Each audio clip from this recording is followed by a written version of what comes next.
Hi friends, welcome to my channel అండి. ఈరోజు అయితే నేను వంకాయ మసాలా కర్రీ చేస్తున్నానండి లంచ్లోకి. సో అలాగే వీడియో కూడా తీస్తున్నాను. లంచ్కి టైం కదా, రైస్ కూడా పెట్టేస్తానండి. నేను కుక్కర్ ఉన్నవి కానీ నేను ఇలాగే రైస్ అనేది గ్యాస్ మీద పెట్టి ఎసరు అనేది ఉంచి చేస్తానన్నమాట. దీనికి వంకాయలు, టమాటాలు, ఆనియన్, గ్రీన్ చిల్లీ, కొంచెం గార్లిక్, అల్లం పేస్ట్, అలాగే కొంచెం గార్లిక్ కూడా దంచి వేసుకుంటాను, ఒక 2-3 పోపు గింజలు, కరివేపాకు అనమాట. సో 2 పెద్దవి టమాటాలు కట్ చేసి పెట్టుకున్నాను. అంటే మనం తీసుకుని వంకాయలను బట్టి మనం టమాటాలు అనేవి తీసుకోవాలా, కొంచెం తక్కువ తీసుకోవాలా. ఒక 1/2 కేజీకి ఒక పెద్ద సైజు 2 టమాటాస్ సరిపోతాయి అనమాట. టమాటాలు, ఒక ఆనియన్ అనమాట. సో డేష పెట్టుకున్న తర్వాత అది హీట్ ఎక్కినాక మనం ఆయిల్ వేసుకుందామండి. ఆయిల్ అనేది ఎక్కువ హీట్ ఎక్కకూడదు అనమాట. ఎందుకంటే అందులో ఉన్నటువంటి యాడ్ చేసినటువంటి ప్రిజర్వేటివ్స్ కానీ కెమికల్స్ రిలీజ్ అవుతాయి అనమాట. ఎక్కువ హీట్ అవ్వడం వల్ల పొగలు వస్తాయి కదా, అలా అవ్వకూడదు. కొంచెం హీట్ ఎక్కితే సరిపోతుంది అనమాట.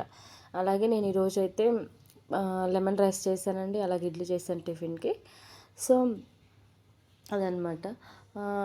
ఇది లంచ్లోకి చేస్తున్నాను. సో ఎలాగో చేస్తున్నానని వీడియో కూడా తీస్తున్నానండి. ఒక చేత్తో ఫోన్ పట్టుకొని ఒక చేత్తో వంట చేసుకుంటూ ఉండాలి. సో మీకు ఏదైనా ఇబ్బందిగా ఉంటే సరిగ్గా లేకపోతే సారీ అండి. సో ఇప్పుడు పోపు గింజలు అయితే వేసుకుందాం. అందుకే ఆల్రెడీ అన్ని కట్ చేసి పెట్టుకున్నాక మీకు వీడియో తీసి చూపిస్తున్నాను అనమాట. ఎందుకంటే నేను చేత్తో పట్టుకొని ఫోన్ అనేది తీయాలి కాబట్టి. సో కొంచెం గార్లిక్ అండ్ గ్రీన్ చిల్లీ కూడా యాడ్ చేసుకుంటానండి. సన్నగా స్లైసెస్లా కట్ చేసి పెట్టుకున్న గ్రీన్ చిల్లీ అనమాట. చిన్న చిన్న ముక్కలు అయితే మనకి మంట ఎక్కువ అనిపిస్తుంది. ఇలా కట్ చేసి వేసుకోవడం వల్ల మనకి అంత ఎక్కువ స్పైసీ అనేది ఉండదు కర్రీలో.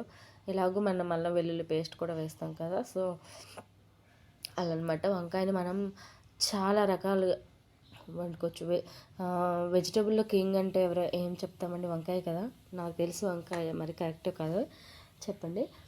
ఎన్నో రకాలుగా వంకాయని మనం కర్రీ చేసుకోవచ్చు. ఇప్పుడు కొంచెం ఆనియన్స్ యాడ్ చేసుకున్నాక మనం పసుపు, అలాగే కొంచెం సాల్ట్ అనేది కొంచెం యాడ్ చేసుకోండి. సరిపోతే తర్వాత యాడ్ చేసుకుందాము. ఆల్రెడీ మనం వంకాయని సాల్ట్ వాటర్లోనే ఉంచుతాము. సో ఇప్పుడు కొంచెం వేసుకుంటూ తర్వాత మళ్ళీ మనం యాడ్ చేసుకోవచ్చు అనమాట. కొంచెం పసుపు, కొంచెం సాల్ట్ కూడా యాడ్ చేసుకోండి.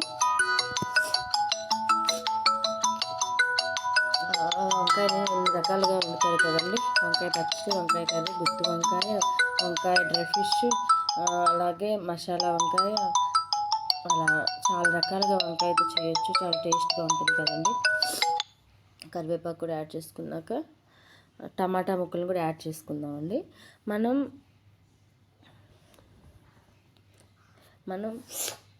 టమాటా ముక్కలను యాడ్ చేసుకున్నాక మరీ ఎక్కువ ఫ్రై అవ్వాల్సిన అవసరం లేదండి. ఇలా మనకి కొంచెం ఫ్రై అయితే సరిపోతుంది. మరి ఎక్కువ అవ్వడం వల్ల కూడా కర్రీ అనేది మాడిపోయినట్టు అలా అనిపిస్తుంది అనమాట. సో ఇప్పుడు అల్లం వెల్లుల్లి పేస్ట్ అనేది యాడ్ చేసుకుంటున్నానండి.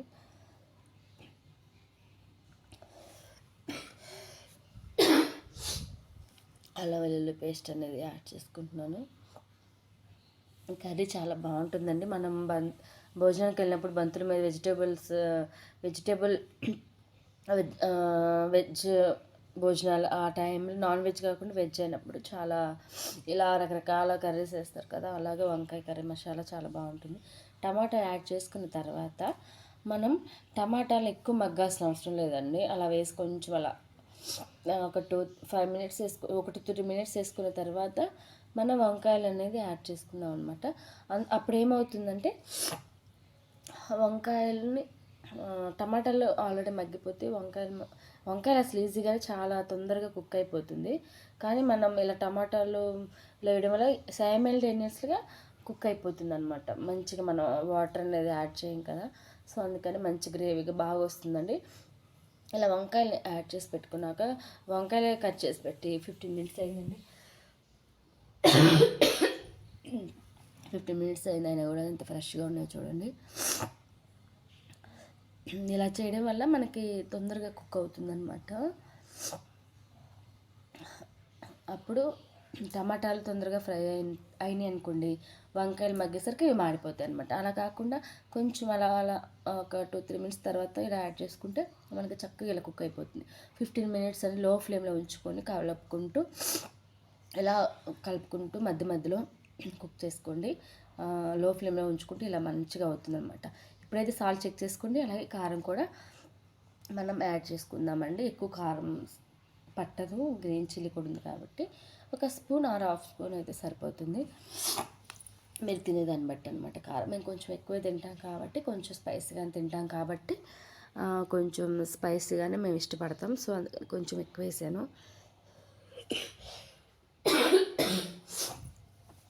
సో చాలా టేస్ట్గా, మంచి కలర్ఫుల్గా, మంచి గ్రేవీ, చాలా బాగుందండి కర్రీ కూడా. అసలు టేస్ట్ బాగుంది, చూడటానికి బాగుంది. మనకి అల్లం వెల్లుల్లి పేస్ట్ కానీ గార్లిక్ కానీ మనకి ఎక్స్ట్రాగా ఆ ఫ్లేవర్ బాగుంటుందండి. అది ఫ్రెండ్స్, ఈ కర్రీ కనుక మీకు నచ్చింది అనుకోండి, తప్పకుండా ఇంట్లో ట్రై చేయండి. మీరు ఎలా చేస్తారో కూడా చెప్పండి. అలాగే ప్లీజ్ లైక్, షేర్, సబ్స్క్రైబ్ చేయండి అండి. కొంతమందికి షేర్ కూడా చేయండి.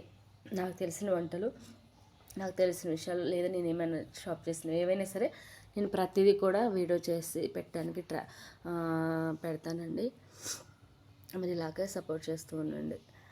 ఇందులో నేను లాస్ట్లో ఏం చేశానంటే అండి, కొంచెం ధనియాలు, కొంచెం జీలకర్ర, కొంచెం ఒకటి లవంగా, ఒక చిన్న చెక్క మొత్తం కలిపి మిక్స్ చేసిన పౌడర్ అయితే యాడ్ చేశానండి. అదే ఎక్స్ట్రా ఫ్లేవర్ అనమాట. అది ఈ కర్రీకి అయితే సూపర్ సూపర్ అంటే సూపర్ అండి. సారీ.